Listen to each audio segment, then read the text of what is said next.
আহনাফ আপনি লিখেছেন আসছে 31st নাইট, সে বিষয়ে আমাদের করণীয় কি এবং আমরা কিভাবে এই অনাচার থেকে রক্ষা পাবেন। বিভিন্ন প্যাকেজ বিক্রি করে, প্যাকেজ কেনার পর দেখা যায় এক কোণে ছোট্ট করে লেখা শর্ত প্রযোজ্য। এই ছোট্ট করে লেখার কারণে গ্রাহক বিভ্রান্ত হয়, অনেকে ঠকেন। কোম্পানিগুলোর চালাকি করা যায় যাচ্ছে কিনা। বক্তা মাহফিলের মঞ্চে বিদেশি এক নায়িকার শারীরিক সৌন্দর্য বর্ণনা দিয়েছেন, শরীরের দৃষ্টিকোণ থেকে এটা কতটুকু সমীচীন। এই সূচিবায়ু রোগে আক্রান্ত আমি যখন বই ধরি তখন আমার মনে হয় আমার হাতে ধুলো মারা থাকার কারণে বই আমাকে বদদোয়া দিবে। আমার প্রশ্ন হলো, বই কি আসলে দোয়া করতে পারে না? বইয়ের কোনো দোয়া বদদোয়া নেই আপনার। তাহলে দেরি না করে যে সমস্ত প্রশ্ন আমাদের কাছে চলে এসেছে ইতিমধ্যে সেগুলোর উত্তর দেওয়ার ফলে আমরা প্রবেশ করি। আহনাফ আপনি লিখেছেন আসছে 31st নাইট, সে বিষয়ে আমাদের করণীয় কি এবং আমরা কিভাবে এই অনাচার থেকে রক্ষা পাব। ভাই শামীম আহনাফ, 31st নাইট এটির সূচনা বা একেবারে শুরু হয়েছিল অগ্নিপূজক বা পেগানদের কাছ থেকে।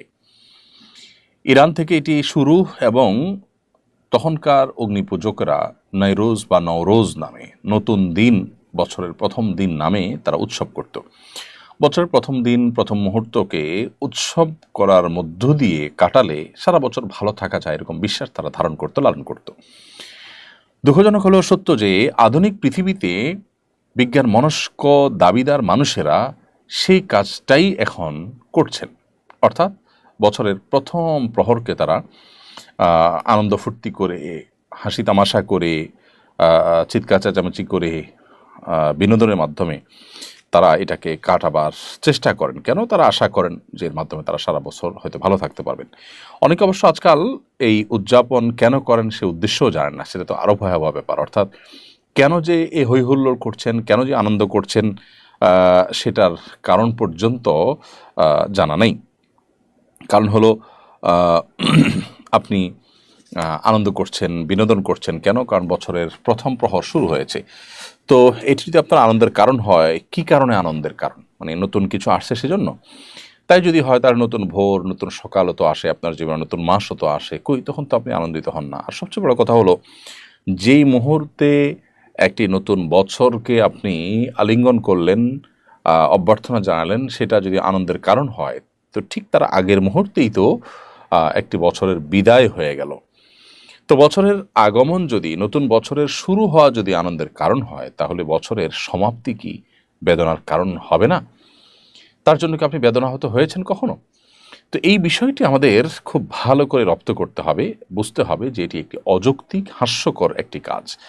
যারা নিজেদেরকে বিজ্ঞান মনস্ক দাবি করছেন, এই যুগে এসে তারা এই 31st নাইট উদযাপন করছেন, হৈহুল্লোড় করছেন, বছরের প্রথম প্রহরকে ভালোভাবে উদযাপন করে সারা বছর থাকার চেষ্টা করছেন, অথবা উদ্দেশ্যহীনভাবে এই ফুর্তি করছেন, সেই মানুষগুলো তাদের বিবেককে জিজ্ঞাসা করা উচিত তারা কেন এই কাজটি করছেন, এর পেছনে কী যৌক্তিকতা আছে, এর পেছনে কী তাদের সার্থকতা আছে। এটি অন্য ধর্মাবলম্বী অগ্নিপূজকদের থেকে শুরু হলেও পরবর্তীতে খ্রিস্টানরা এটিকে খুব ভালো করে ধারণ করেছে। দুর্ভাগ্যজনক বিষয় হলো, এদেশের মানুষের, এই মাটির এবং এদেশের মানুষের যত রকমের কালচার আছে, ধর্মভিত্তিক কালচার, অঞ্চলভিত্তিক কালচার, তার কোনোটির সাথে 31st নাইটের কোনো সম্পর্ক নেই, অথচ এটি আমাদের দেশে চাপিয়ে দেওয়া হচ্ছে। এটির ফলে মায়ের কোলের শিশু আতশবাজির বিকট আওয়াজে মারা যাওয়ার ঘটনা ঘটেছে আমরা জানি, এবং সেটি আদালত পর্যন্ত গেছে, এবং সেই সাথে একজন নারী উদ্যোক্তা বছর দুয়েক আগে তার সর্বস্ব পুড়ে ছাই হয়েছে আতশবাজির আগুনে। তো সেটাও আমরা জানি। এরপর আমাদের দেশে পরিবেশ, প্রকৃতি, পাখিকুল তাদের আতঙ্কের কারণ হয়ে থাকে আতশবাজি। তো এই সমস্ত কারণে ইতোমধ্যে আমাদের দেশে আমরা জানি যে আতশবাজি এবং পটকা ফুটানো এটি নিষিদ্ধ হয়েছে 31st নাইট উপলক্ষে। সো এ বিষয়ে যদি কেউ কোনো প্রকার অন্যায় করতে চায়, কেউ যদি আইন লঙ্ঘন করতে চায়, কেউ যদি মানুষের জীবনকে, পশু পাখির জীবনকে বিষিয়ে তুলতে চায়, তাহলে তাদের হাত ধরে থামিয়ে দিতে হবে। সবাই সমাজে উদ্যোগ নিতে হবে এই ধরনের কর্মকাণ্ড যেন কেউ ঘটাতে না পারে। তাহলে ইনশাআল্লাহ এই পরিস্থিতি থেকে আমরা হয়তো রক্ষা পাবো। আমাদের দেশে একটা শ্রেণী মানুষ, তারা বাহির থেকে বিভিন্ন কালচারকে তারা আমদানি করে দেশে পুশ করার চেষ্টা করেন। বিশেষ করে এক শ্রেণীর মিডিয়া আছেন, এক শ্রেণীর সুশীল সমাজ আছেন, যারা বাহিরের বিভিন্ন এজেন্ডা বাস্তবায়ন করার চেষ্টা করেন। তারা আমাদের দেশের উপর কালচারাল আক্রমণ বা সাংস্কৃতিক আগ্রাসন তারা চালানোর জন্য হাতিয়ার হিসেবে ব্যবহৃত হচ্ছেন, সেই মানুষগুলোর উপর আমাদের সতর্ক থাকতে হবে, সচেতন থাকতে হবে, এবং আমাদের দেশের উপরে চালানো যে আপনার কালচারাল যে অ্যাটাক বা সাংস্কৃতিক যে আক্রমণ, এটাকে প্রতিহত করার চেষ্টা আমাদের করতে হবে। এই সমস্ত মিডিয়াগুলো এই বিজাতীয় সংস্কৃতিগুলোকে আমাদের দেশে গেলানোর চেষ্টা করছে নানাভাবে। অনেক প্রতিষ্ঠান বিভিন্ন প্যাকেজ বিক্রি করে, প্যাকেজ কেনার পর দেখা যায় এক কোণে ছোট্ট করে লেখা শর্ত প্রযোজ্য। এই ছোট্ট করে লেখার কারণে গ্রাহক বিভ্রান্ত হয়, অনেকে ঠকেন। কোম্পানিগুলো এর চালাকি করা জায়েজ আছে কিনা? প্রথমত, যে কোনো প্যাকেজেই শর্ত থাকতে পারে। সেটা মোবাইল ফোন কোম্পানি যে প্যাকেজগুলো সেল করে সেটা হতে পারে, বা অন্য কোনো কোম্পানির কোনো পণ্য হতে পারে। প্যাকেজ হোক বা কোনো পণ্য হোক, এটা বিক্রির ক্ষেত্রে, বিশেষ করে প্যাকেজের ক্ষেত্রে যে শর্ত দেওয়া হয়ে থাকে, আমি মোবাইল ফোন কোম্পানির প্যাকেজগুলোর কথা বলছি, সেখানে যে শর্ত তো দেওয়া হয়ে থাকে, এটা অস্বাভাবিক নয়। কিন্তু শর্তটাকে ছোট্ট করে এমনভাবে এত দূরে লেখা যে ওটা কারোর নজরে পড়ল না। পরবর্তীতে তিনি শর্ত আছে দেখে বিভ্রান্ত হলেন এবং শর্ত থাকার কারণে তিনি সুবিধা থেকে বঞ্চিত হলেন। তাহলে এরকম করাটা তো প্রতারণা। ইচ্ছাকৃতভাবে এই ধরনের শর্ত প্রযোজ্য লেখাটাকে হাইড করা, দূরে রাখা, ছোট্ট করে দেওয়া, এগুলো প্রতারণার অংশ। আর এরকম প্রতারণা করলে সেটি কবিরা গুনাহ হবে। মান গাশশা ফালাইসা মিন্না, নবী সাল্লাল্লাহু আলাইহি ওয়াসাল্লাম বলেছেন যে ব্যক্তি কাউকে প্রতারিত করে সে আমার উম্মত নয়। অতএব একজন মুসলমান কখনো এই ধরনের প্রতারণা করবেন না। তিনি প্রতারণা থেকে নিজেকে বাঁচাবেন, অন্যদেরকে বাঁচাবেন এবং সতর্ক থাকবেন। এটা আমাদের কর্তব্যের অংশ। তবে যেটি বলছিলাম যে এই ধরনের পণ্য বেচার ক্ষেত্রে, কেনার ক্ষেত্রে আপনার শর্ত দেওয়া বা শর্তর ভিত্তিতে কেনা, এটা মৌলিকভাবে নাজায়েজ নয়। তবে হ্যাঁ, সাধারণ যে কোনো পণ্য বিক্রি করার ক্ষেত্রে কিছু কিছু শর্ত আছে যেগুলো নাজায়েজ। এই জন্য নবী সাল্লাল্লাহু আলাইহি ওয়াসাল্লাম বলেছেন, নাহা রাসূলুল্লাহ সাল্লাল্লাহু আলাইহি ওয়াসাল্লাম আন বাই'আন ওয়া শারতিন, রাসূল আকরাম সাল্লাল্লাহু আলাইহি ওয়াসাল্লাম বেচা কেনা করা আবার শর্ত দেওয়া এটা থেকে নিষেধ করেছেন। বিধায় যে কোনো পণ্য আপনি কিনলেন, বিক্রি করলেন এবং সেখানে শর্ত আরোপ করে দিলেন যে এতদিন আমি ব্যবহার করব, তারপর আপনি নিবেন ইত্যাদি, এই জাতীয় শর্ত গ্রহণযোগ্য নয়। তবে হ্যাঁ,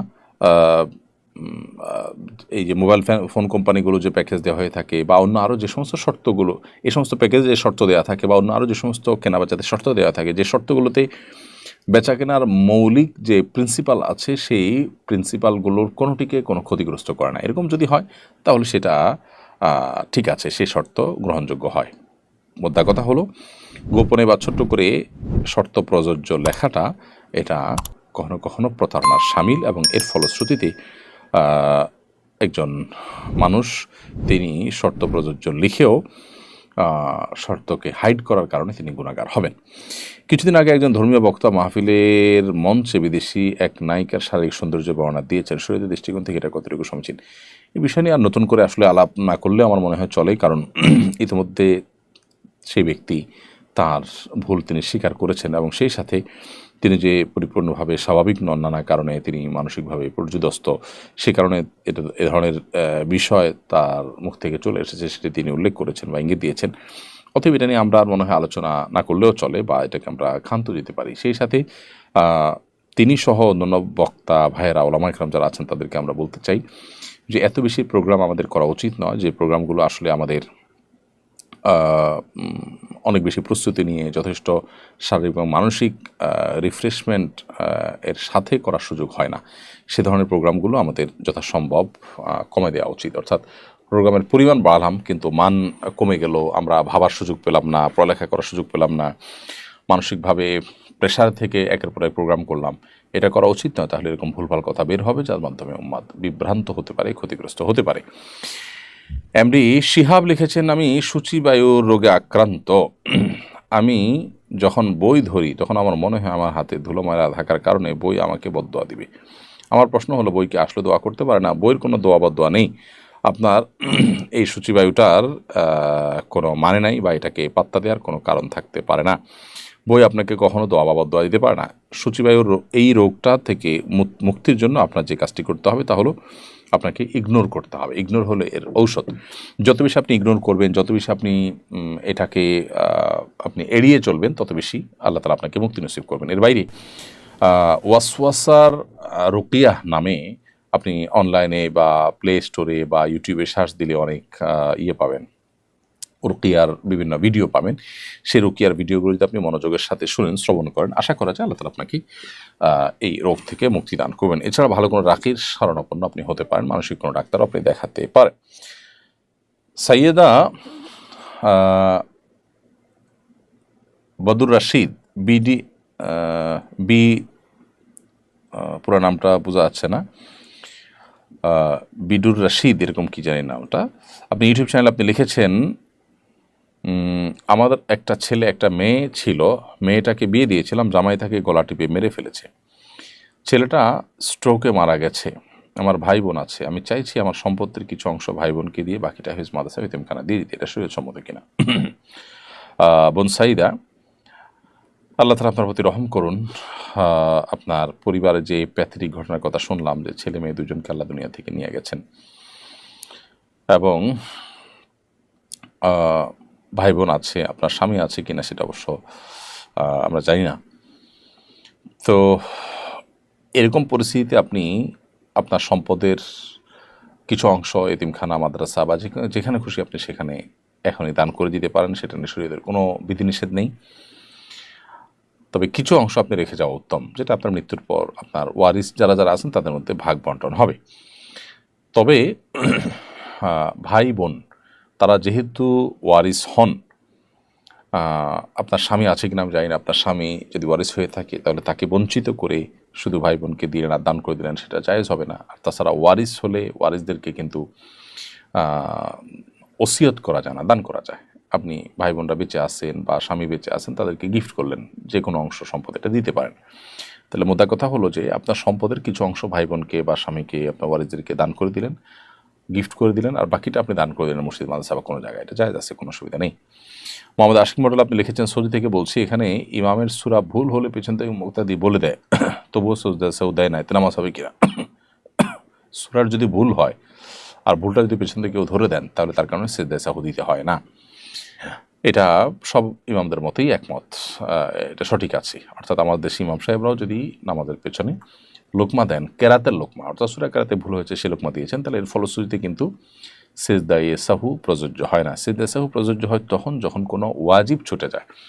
তো সূরা কেরাতে ভুল হলে কোনো ওয়াজিব তরক হয় না বা ওয়াজিব ছুটে না, বিধায় এখানে সিজদায়ে সাহু প্রযোজ্য নয়। সুতরাং আপনি সৌদি আরবে যেটি দেখতে পাচ্ছেন সেটি সম্পূর্ণ সঠিকই আছে। এমডি সিয়াম লিখেছেন, একজন বলেছেন তুমি 10 কিলোমিটার সাইকেল চালিয়ে যেতে পারলে তোমাকে 1000 টাকা দেব। 10 কিলোমিটার সাইকেল চালিয়ে এই টাকা নেওয়া জায়েজ হবে কিনা? একপক্ষীয় এ ধরনের পুরস্কার দেওয়া না জায়েজ নয়। কেউ যদি বলেন যে তুমি এই কাজটি করলে, অ্যাচিভ করতে পারলে, তোমার বীরত্ব, বাহাদুরি বা শক্তিমত্তা দেখাতে পারলে তোমাকে পুরস্কার স্বরূপ এটা আমি দেব, দিতে পারেন, এই দেওয়া নেওয়া জায়েজ আছে। এখানে যদি বাজি ধরাধরি ব্যাপার হতো যে আমি যেতে পারলে তুমি দিবা আর আমি যেতে না পারলে আমি দিব, তাহলে সেক্ষেত্রে সেটা জুয়ার মধ্যে পড়তো এবং সেটা নাজায়েজ এবং গুনাহ হতো। যেহেতু এক পক্ষ পুরস্কার দিচ্ছে, যেতে পারলে পুরস্কার পাবে, আর যেতে পারলে নাই, এটা গ্রহণ করা জায়েজ আছে। ব্যাপারটা এরকম যে কোনো ভালো কাজ বা যে কোনো কাজ কাউকে করতে দিয়ে সে কাজটা করলে তার জন্য বিনিময় দেওয়া বা প্রণোদনা দেওয়া বা পুরস্কার দেওয়া, এটা জায়েজ আছে, কোনো অসুবিধা নেই। আমার স্বামী দুশ্চরিত্র, পরকীয়া করে, তার প্রতি আমার ঘৃণা চলে এসেছে, তার সঙ্গে এক বিছানায় থাকতেও আমার ঘৃণা লাগে, কিন্তু আমি ডিভোর্স দিয়ে তার থেকে আলাদা হতেও চাই না। এখন আমি রাতে ভিন্ন রুমে থাকি এবং তাকেও ভিন্ন রুমে রাখি, এটা আমার জন্য জায়েজ হবে কিনা? দেখুন, স্বামীর প্রতি স্বামী অন্যায় করলে, অপরাধ করলে তার প্রতি ঘৃণা চলে আসাটা তোষণীয় নয়। কেউ অপরাধে লিপ্ত হলে তার প্রতি ঘৃণা আসাটা বরং স্বাভাবিক। অতএব এই ঘৃণার বোধ থেকে আপনি আলাদা থাকছেন, আলাদা রাখছেন, এটা মৌলিকভাবে দোষণীয় নয়। তবে এভাবে আপনি দীর্ঘদিন পর্যন্ত তার সাথে সংসার করবেন আর দুজন দুই বিছানা থাকবেন, এমনটি করার সুযোগ নেই। কারণ এমনটি যদি আপনি করেন তাহলে সেক্ষেত্রে আপনার স্বামীর সাথে স্বামীর যে হক আছে সেটি নষ্ট হবে। এখন আপনি বলবেন স্বামী তো দুশ্চরিত্র স্বামী হলে আপনি তার থেকে পৃথক হওয়ার সুযোগ আছে, আপনি বিচ্ছেদের উদ্যোগ নিতে পারেন, তালাকের উদ্যোগ নিতে পারেন, কারণ সে দুশ্চরিত্র, খারাপ মানুষ, সংশোধন করার চেষ্টা আপনি করবেন। এরপর যদি সম্ভাবনা না থাকে, আশাহত হয়ে যান, তাহলে সেক্ষেত্রে তার থেকে পৃথক হওয়ার রাইট বা অধিকার ইসলাম কিন্তু আপনাকে দিয়েছে। কারণ দুশ্চরিত্র মানুষের সাথে সারা জীবন আপনাকে কাটতে ইসলাম বাধ্য করেন, বিধায় আপনি যতদিন থাকবেন ততদিন স্বামী স্ত্রী সুলভ সম্পর্ক রক্ষা করেই চলবেন। আর অভিমান একটা পর্যায় পর্যন্ত আপনি করতেই পারবেন, যেমনটি বলছিলাম, কিন্তু সেটা চিরকাল আপনি এরকম করতে থাকবেন, দীর্ঘদিন এরকম করে থাকবেন, সেরকম করার সুযোগ কিন্তু নেই। আর এর বাইরে আপনি তার সাথে তার বনিবনা হচ্ছে না বা সেই সংশোধন হচ্ছে না, সেজন্য আপনি বিচ্ছেদের উদ্যোগ নিতে পারেন। আর যদি সে তার অপকর্মে লিপ্ত হয় এরপরও আপনি তার সাথে থাকেন, এর ফলে কিন্তু আপনার গুনাহ হবে না। অর্থাৎ আপনি যদি একসাথে থাকেন, একই কক্ষে থাকেন, শারীরিক সম্পর্ক করেন, তাহলে একজন খারাপ মানুষ, তাকে আপনি স্বামী হিসাবে তার সাথে সম্পর্ক বজায় রাখছেন, এই জন্য আপনি গুনাহগার হবেন, ব্যাপারটা সেরকম না। কারণ স্বামী স্ত্রী সুলভ সম্পর্ক যতদিন পর্যন্ত আপনাদের মধ্যে বৈবাহিক সম্পর্ক আছে, ততদিন পর্যন্ত সেই সম্পর্ক বজায় রাখাটা বরং স্বাভাবিক।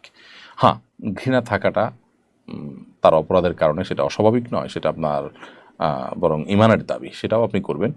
পাশাপাশি স্ত্রী সুলভ দায়িত্ব আপনি পালন করবেন যদি তার অধীনে আপনি থাকতে চান। আর যদি মনে হয় যে না, তার সংশোধনের আশা করা যায় না, আমি পৃথক হয়ে যেতে চাই, তাহলে সেই উদ্যোগ আপনি নিতে পারেন। বাড়ির মালিকের অনুমতি ছাড়া বাড়ির দেয়ালে মাহফিলে পোস্টার লাগানো যাবে কিনা? কোনো বাড়ির মালিকের দেয়ালে পোস্টার লাগাতে যদি মনক্ষুণ্ণ হন, অসন্তুষ্ট হন, তাহলে সেখানে তাকে ইগনোর করে পোস্টার লাগানো যাবে না। কারণ এতে তার হক নষ্ট হবে। আরেকজনের জায়গাতে তার অনুমতি ছাড়া এই ধরনের কাজ করা জায়েজ নয়, যেটা আজকাল আমরা অহরহ করি। অনেক সময় ওয়াজ মাহফিলে পোস্টার এরকমভাবে লাগায়, যেটা অনুচিত।